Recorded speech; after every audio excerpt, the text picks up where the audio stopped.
We got Chilin. That was really awesome. Very, very insightful and powerful. So, Ani Bojo, Tanse, Gabrielle Fayant, Indishnakas, Fishing Lake and Donjaba, Anishinaabe, Aki and Donji, Makwado Dam. My name is Gabrielle Fayant, and I'm originally from Alberta, Fishing Lake, Métis Settlement to be exact. And I currently live here on Algonquin territory, unceded, unsurrendered, non-treaty Algonquin territory, and I am Bear Clan. And so that's a little bit of what I just said, just to give you all a little bit of insight. So with that being said, I'll get into a little bit of some things that came to me as we were watching the film and as I was sitting here listening to Lynn. I'm very honored to be sitting here next to these two Anishinaabe Kwe. They're both very powerful women, and not only do they speak powerfully, but they actually do the work. So it's very much an honor to be sitting here. And so when Matt called me, he said, hey, Gabby, could you come up here and talk about youth and what youth are doing in terms of, I guess, quote unquote activism. And so I can't speak on behalf of anybody. I can really just tell you my own story. And so my own story, I guess where I'll start it off with is the last time I was actually in this church standing on this stage and with this probably same microphone in my hand. We were sitting here and we were talking to the clients of 507 here at this church, and we were talking about the sudden and very rude cuts that were made to Ottawa's homeless population. And so we were talking, and we couldn't do much more than talk, because it seems to this day, and even at that point, and in the past, it's really hard to get politicians to listen to you, or to get anybody that makes these huge changes to really go back and change their mind, or to admit that they're wrong. And so the same thing is true for what's happening in Chaudière Falls. It seems again that we're telling people that we don't like what's going on, we're not being consulted properly, and yet no one's really changing their mind about things or really giving us any leeway to work with. And so that brings me to the current state we're dealing with here in Ottawa. So we're dealing with a really harsh government, federal government, as well as a really harsh municipal government as well. And for a very long time, I thought that Ottawa was a more progressive city. I thought that Ottawa was a friendly city until these things started to happen.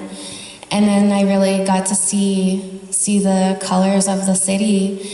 And as much as I say the colors of the city in terms of the government and how they're acting right now, the community is very beautiful. We see events like this happening, and we see showcases, and so many people from so many different walks of life come out and celebrate each other. So it's not a reflection on the people of the city itself.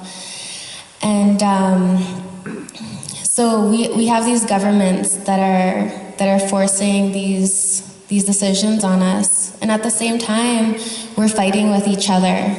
So we have this really rough political landscape that we're dealing with. We're fighting with each other in organizations. We're fighting with each other face-to-face. We're fighting on each other on social media. And then at the same time, this government is really imposing some harsh decisions onto us. So that brings me to a few of the discussions that I've been a part of concerning Chaudière Falls, because I think that's a really important piece to talk about, because Chaudière Falls is right here in Ottawa and it affects us directly. So I've been to some meetings and some circles and some, just chats over coffee. And for the most part, no one wants to see those developments happen. And a lot of people want to free the falls. But I think we're waiting. I think a lot of us aren't sure where we're supposed to go or what direction we're supposed to take because we are on Algonquin territory. And myself being Métis from Alberta, I don't think it's my decision to say where or what we should do. So I'm waiting for that call out. And so that's where I'm kind of coming from. And I think a lot of young people are in the same boat. You know, we're waiting for that guidance. You know, we're waiting for more information and more direction, whether it be from our elders, whether it be from Algonquin nations and communities, or whether it be from just, you know, everyday people here in the city. I think we're waiting for that a little bit. And so with that being said, I want to say that just to give you guys a little bit of insight as to how the youth conversations are going. A lot of youth are saying things like, yeah, like I'm not really sure what we should be doing, but you know, when the time comes, we'll be ready to stand up and do what we have to do.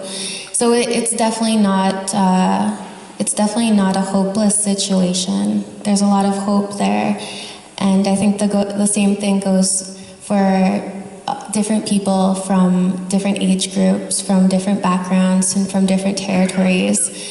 I think we're just waiting for a stronger direction. And, you know, maybe that's here. Maybe that's what Lynn is talking about. So I think from a youth perspective, I want to talk about the fact that we're a little bit hesitant, and I know that, and I think a lot of us know that in the room, that we've kind of taken a step in the backgrounds. And I think it's really due to a lot of the lateral violence that we witness. You know, we see a lot of people that we respect arguing on Twitter, arguing on Facebook. We see public shaming. And I think as a young person, that scares the hell out of us because we don't know if we're going to be next. So we kind of take that step back and we just observe and we're watching. But we're definitely here when the time comes, and we're kind of just sitting there, and I see a few of your faces just smiling and saying, yeah, we're here. We're just waiting for that time when that call will come. And I'm really happy with our community and the amount of work the youth have done. Youth from small ages like 12, for example, like Thielen Kiknoswe, you know, just taking leaps and strides in terms of activism. And then youth all the way in their 30s, you know, really doing some good work. Like, for example, the Walking with Our Sisters Committee here in Ottawa. The youth committee has, since we've gathered, the youth committee has done almost 3 events now. You know, just... what do we got to do? Okay, let's do it. Let's book a place. Let's get together. Let's get some tea. And we're there. And we're talking. So it's good. We're in a good space. We're definitely in a good space in our minds and in our hearts. But yeah, we do have to get to work. And so I really hope that we can come together stronger and really let go a lot of some of that violence that we do consciously and unconsciously put onto ourselves. So, miigwech, hi, thank you for listening.